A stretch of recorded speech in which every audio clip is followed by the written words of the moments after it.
Terima kasih hadir kembali bersama saya Dian Wahyu. Mungkin kali ini kita topiknya tentang perspektif HRD dalam proses rekrutmen. Kali ini saya kasih judulnya rekrutmen HR perspektif. What are these people thinking of? Ini orang-orang ini mikir apa sih kalau HRD itu ngelihat proses rekrutmen itu seperti apa? Tapi mungkin sambil jalan, saya izinkan saya memperkenalkan diri saya kembali. Nama saya Dian Wahyu. Saya lulusan SITS tahun 2004, lulus tahun 2009. Kemudian saya pernah bekerja mulai dari sales komputer sampai jadi orang SDM. So, mungkin sebelum kita ngobrol soal perspektifnya human resource, saya tuh pengen cerita sih. Human resource tuh apa sih? Maksudnya orang SDM tuh sebenarnya fungsinya di organisasi itu apa? Basically, kalau orang ngelihat human resource itu kan kayak kita pertama ngelihat ini apa sih gitu. Akan ketemunya pasti cuma direkrut sama di akhir ketika pensiun atau ketika resign atau ketika pindah. Basically, human resource itu fungsinya sebagai admin. Admin itu berarti dia infrastruktur tata kelolanya organisasi. Dan memang benar, dia itu ngelola mulai dari kalau kalau ada karyawan masuk kerja di dalam organisasi. Kerja di dalam organisasi artinya dia mulai ngecek performanya, kesesuaian perilaku dengan organisasi, terus memastikan bahwa orang-orang di dalam organisasi itu bekerja, berfungsi, dan bertindak seperti yang diinginkan oleh organisasi. Kalau organisasinya pengennya profit driven, ya memang orang-orang harus drive profit, harus meningkatkan sales, harus create aplikasi, dan di saat yang sama comply dengan regulasi-regulasi. Contoh, kondisi pandemi kayak gini berarti harus tetap ada pekerjaan. Maka muncullah itu kebijakan WFH. Basically itu driven by HR, bukan cuma dari pemerintah atau dari tenaga kesehatan saja.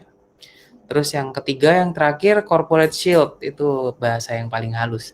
Bahasa kasarnya adalah kambing hitam atau bumper perusahaan. Jadi in case ada problem, in case ada tuntutan, yang maju pertama itu pasti orang HR. So, dengan logika yang seperti itu, proses rekrutmen itu jadi hal yang penting buat human resource. Saya sebelum kemudian, kalau boleh dengar nih dari teman-teman sendiri, rekrutmen itu sebetulnya soal apa sih?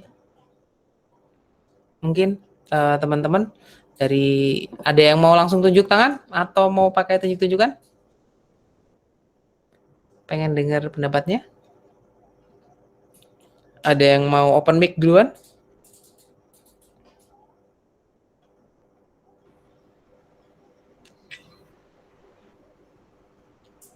Mas Arif misalnya atau Mas Hafiz?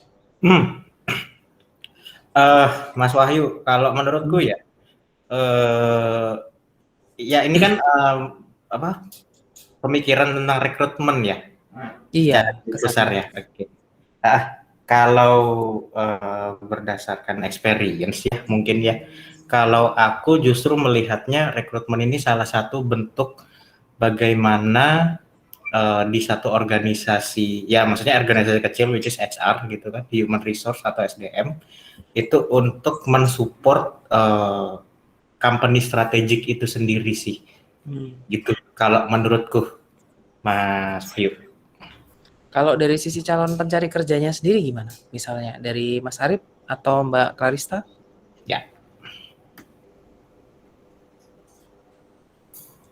Mas Arifansa? Halo Mas.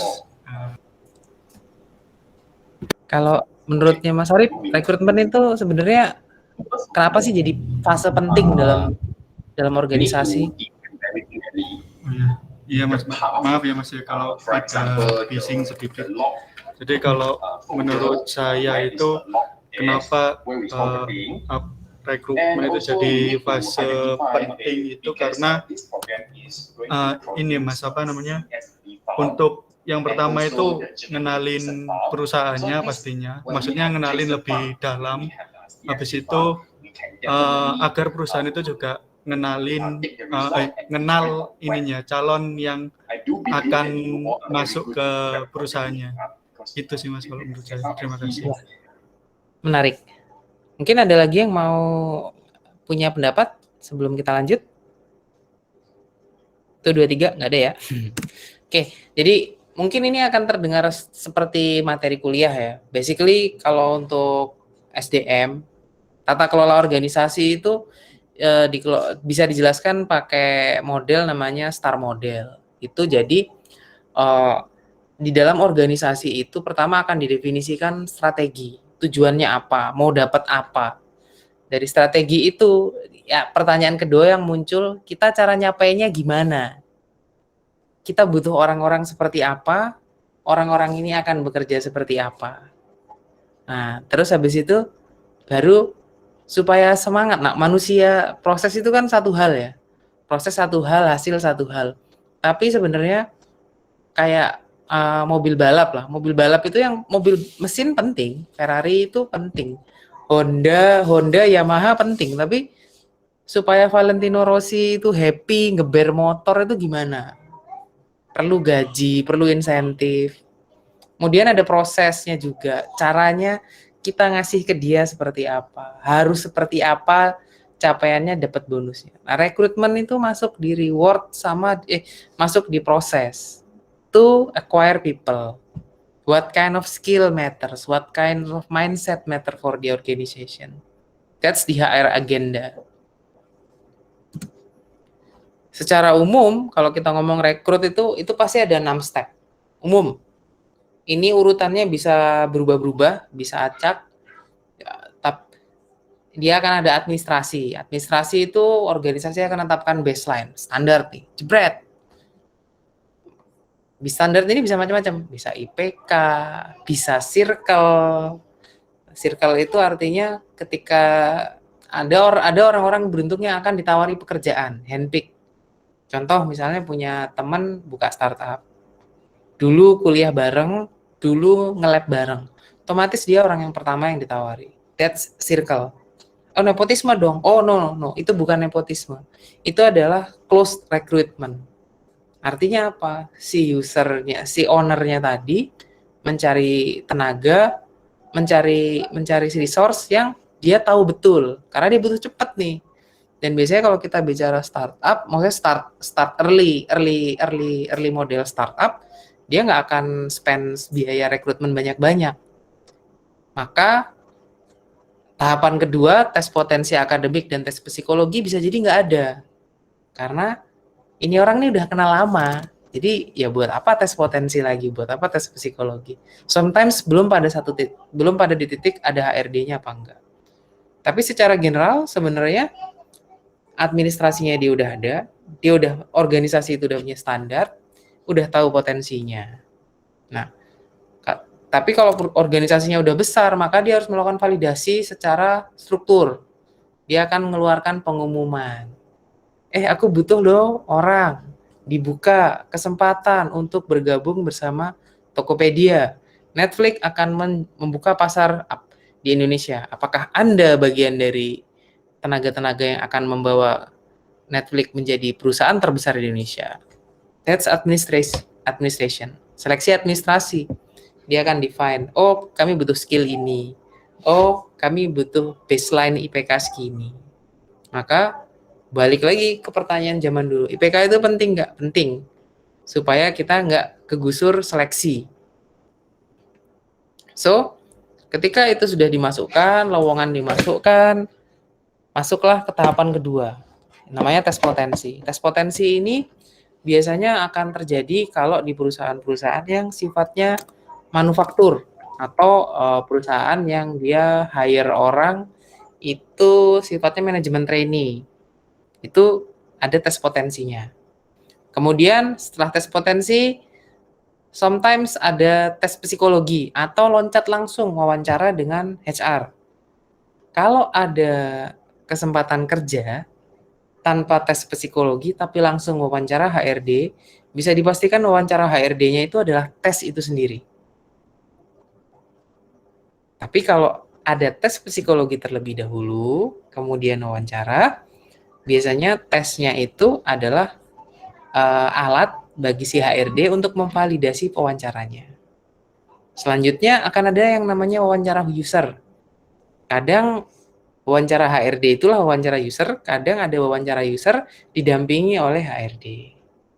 Nah, terakhir itu ada medical check. Medical check ini gunanya apa? Medical check ini sebetulnya lebih ke verifikasi fasilitas apa yang bisa diberikan perusahaan kepada kita. Contohnya fasilitas kesehatan. Tapi balik lagi, kalau ke manajemen trainee, biasanya medical check ini adalah untuk resiko. Untuk mengukur resiko kerja. Contoh misalnya kita di PLN atau di perusahaan-perusahaan yang daerah kerjanya itu daerah-daerah remote yang beresiko. Maka medical check ini jadi bagian dari placement.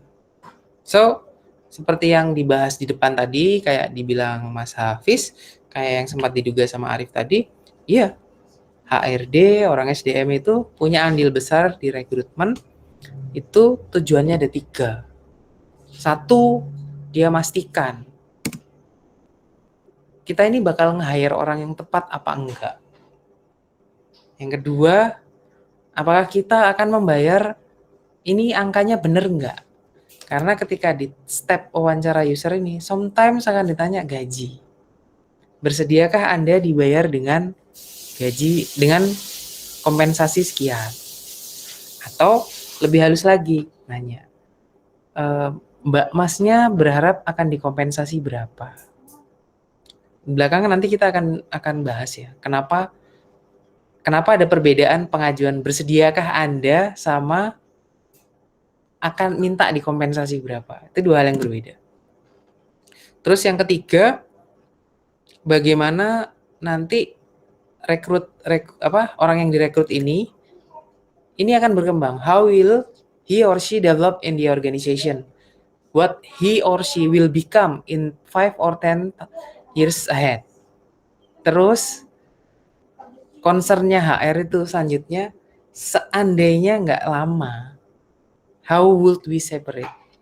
Gimana caranya kita berpisah? Jadi HR itu ketika dia ngelihat ketika kita ditelepon untuk di-hire, dia itu di otaknya udah rencananya, udah agendanya itu udah, ini rekrut, dia akan stay berapa lama, terus ketika at the end of his career, what will he or she get? Apa yang dia dapat? Kompensasi apa?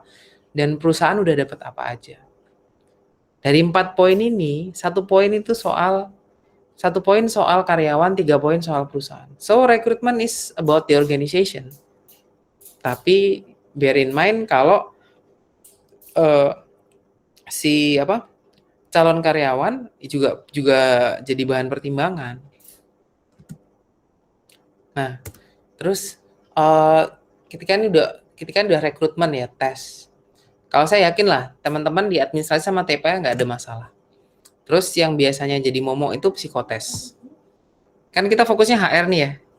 Toolsnya HR nih salah satunya untuk ngecek soal kecocokan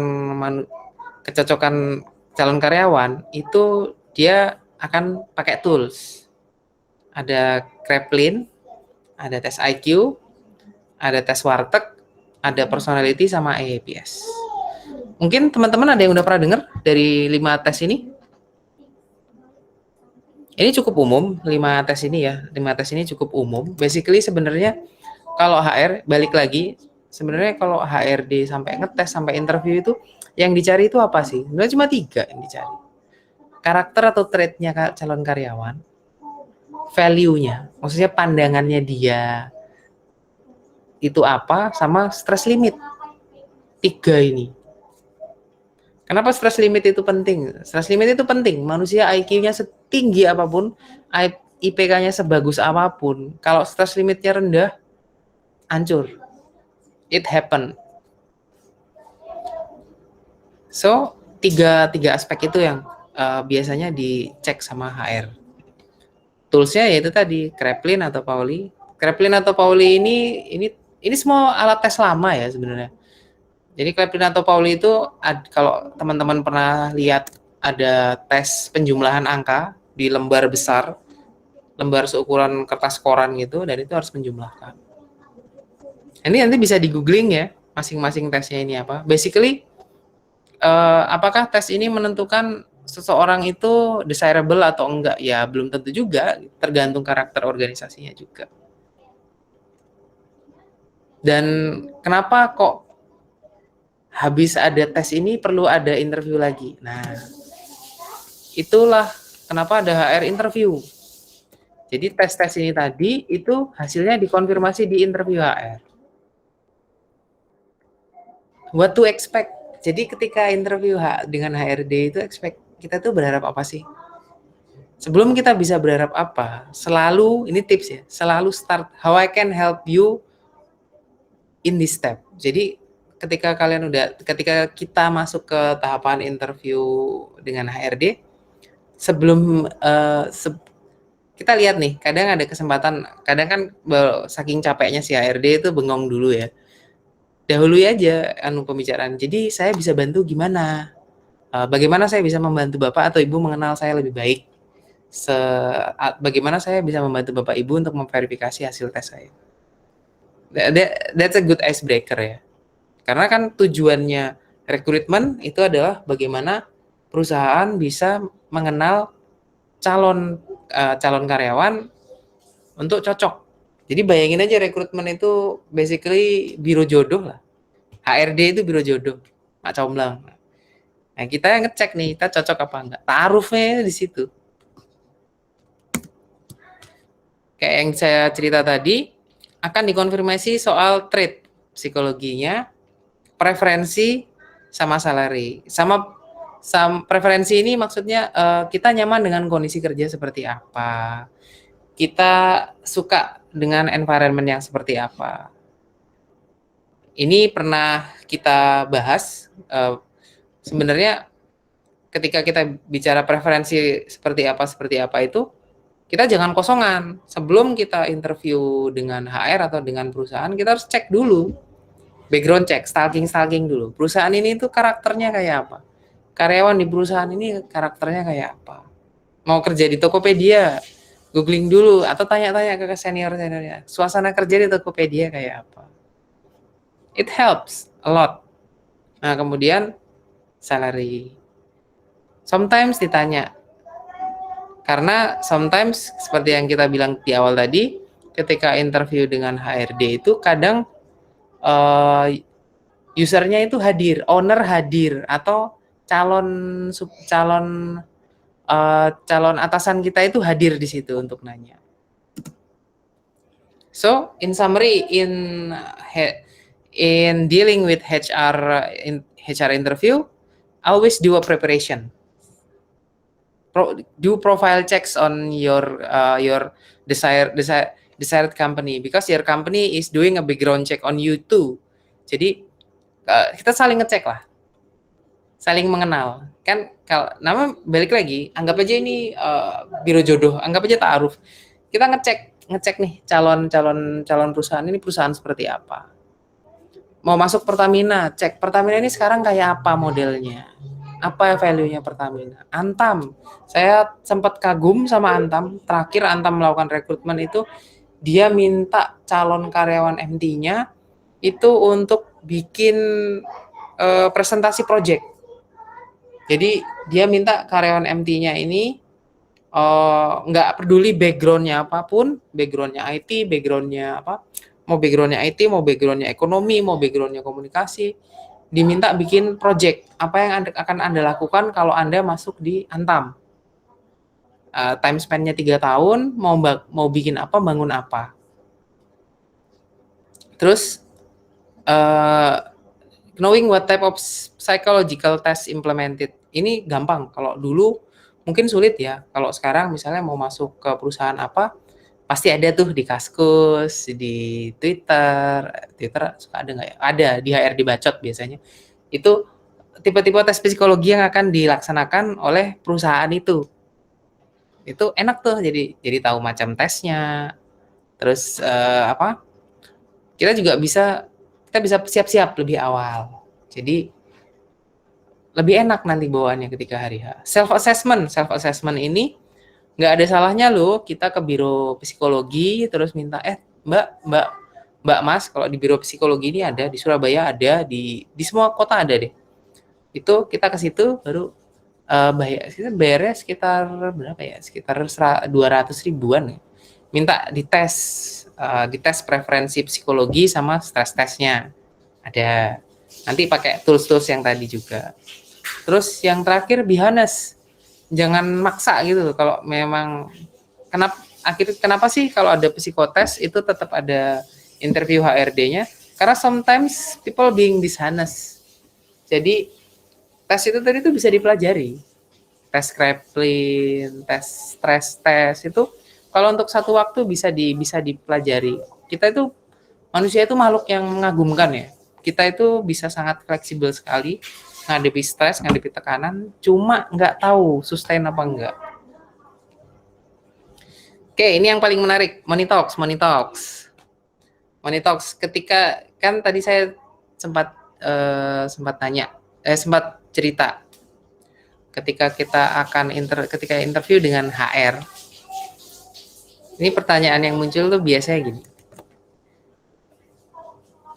Apakah Mas atau Mbak bersedia bekerja di perusahaan kami dengan kompensasi sekian? Kita bisa bertanya dulu, mohon maaf, kompensasinya kalau di sini itu strukturnya seperti apa? Itu sopan, baru di situ baru aja diskusi.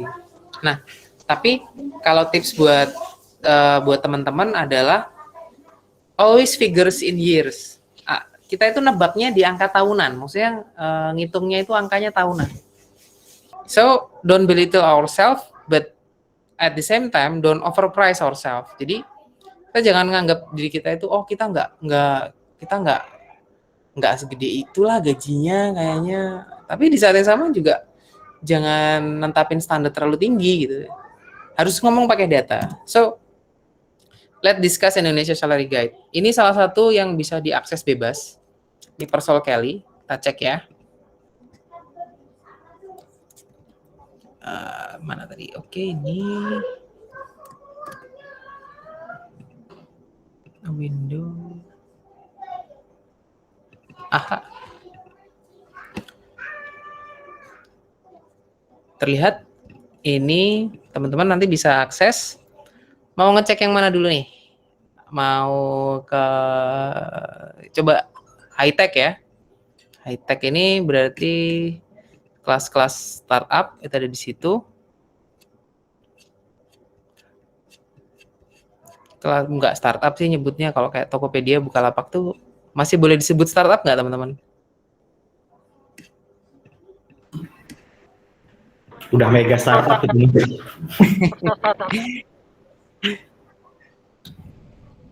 Ya sebenarnya harusnya ada istilah lain ya selain startup ya, apa ya?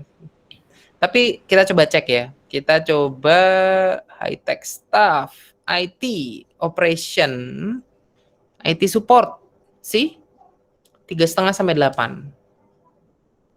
Range-nya cukup gede. Artinya apa?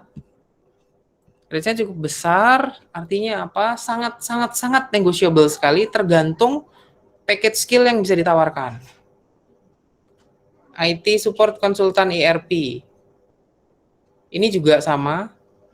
Ada satu variabel lagi, pengalaman. Ini baper ya kayaknya ini. Seperti itu. So, setelah HR interview itu, kita harus apa sih? 3M guys. Ini yang paling saya favorit. Kalau udah interview, udah tes itu kita harus 3M. Apa aja 3M itu? Pertama, kita harus mempersiapkan interview sebaik-baiknya. Persiapan. Terus mengupayakan jalannya interview itu semaksimal mungkin. Kita yakinkan, kita cari kecocokan kita. Terus yang M yang ketiga adalah mengikhlaskan dan mempersiapkan alternatif interview lainnya di perusahaan lain maksud saya. Karena kalau udah bilang nggak pas ya pilihannya kan gitu ya, diikhlaskan. Seperti itu. So mungkin yang bisa saya sampaikan kalau dari perspektif HRD soal interview dan HRD serta agenda-agendanya orang HR seperti itu.